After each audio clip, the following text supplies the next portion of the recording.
Vamos a imaginar una cosa, unos cuadernos secretos, escritos por uno de los pensadores más polémicos de la historia. Unos manuscritos que se quedaron ocultos durante casi un siglo y que cuando por fin salieron a la luz, bueno, cambiaron todo lo que se creía saber sobre él. Esta es la historia de los cuadernos perdidos de Karl Marx. A primera vista, esto puede parecer la portada de un libro, sin más, pero lo que hay dentro es un auténtico torbellino de ideas. Es un manuscrito en bruto que nos permite asomarnos a la mente de un genio en pleno proceso de creación. Esto no es un libro cualquiera, no. Es un artefacto que estuvo perdido y fue redescubierto casi 100 años después de ser escrito.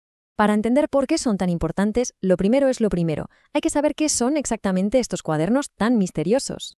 Si nos fijamos en la portada, junto al título, aparece una palabra clave entre paréntesis, Grundrisse, y esa palabrita lo cambia todo. Pero claro, ¿qué significa exactamente? Pues Grundrisse es una palabra alemana que se puede traducir como esbozos o lineamientos. O sea que no es un libro terminado para nada, es una serie de borradores. Son los planos, por así decirlo, del pensamiento de Marx. Hay que imaginarse la escena, 7 cuadernos escritos a toda prisa, llenos de reflexiones caóticas, de notas, de ideas a medio hacer y análisis brillantísimos sobre economía, alienación, historia. No estaban pensados para publicarse, eran para él, un auténtico laboratorio de ideas. Vale, ya sabemos qué son. Ahora, la siguiente pregunta es, ¿por qué los escribió? Y para eso tenemos que viajar a una década bastante movidita, la de 1850. Las fechas que vemos ahí, 1857, 1858, no son ninguna casualidad.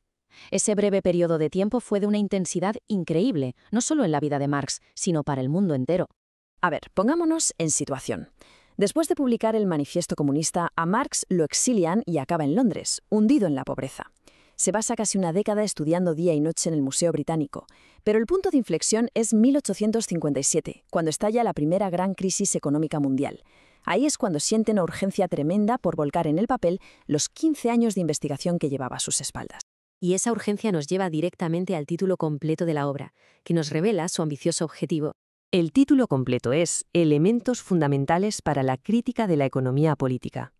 En aquella época, economía política era básicamente el estudio de las leyes del capitalismo. Pero la palabra que lo cambia todo aquí, sin duda, es crítica.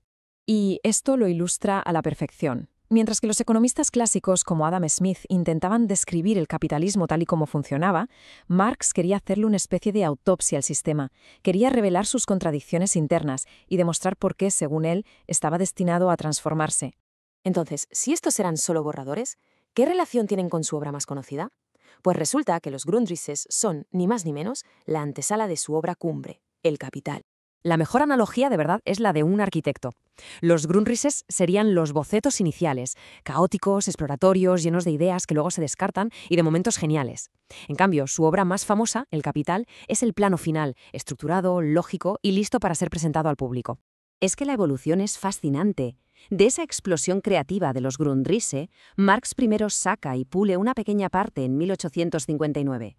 Pero el resto de ese material inmenso se convierte en la base sobre la que durante casi una década va a construir su obra monumental, El Capital.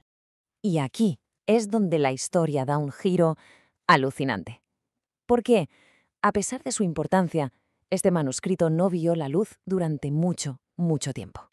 El desfase es que es increíble. Marx escribe los cuadernos entre 1857 y 1858, pero no se publican íntegramente en alemán hasta 1939, justo antes de la Segunda Guerra Mundial, y la traducción al español no llegó hasta 1971. Estamos hablando de más de un siglo de retraso. Y esto es crucial. Significa que generaciones enteras de pensadores, tanto seguidores como críticos, debatieron la obra de Marx sin tener acceso a su laboratorio de ideas. Se construyeron interpretaciones completas sin conocer los borradores, donde exploraba conceptos como la alienación o el futuro de la automatización de una forma mucho más filosófica y abierta que en su obra final. La historia de los Grundrisse nos enseña que el impacto de una idea no depende solo de cuándo se escribe, sino de cuándo se lee. Y nos obliga a preguntarnos, ¿cuántas otras ideas, cuántas otras historias seguirán esperando en un cajón a ser descubiertas para cambiarlo todo?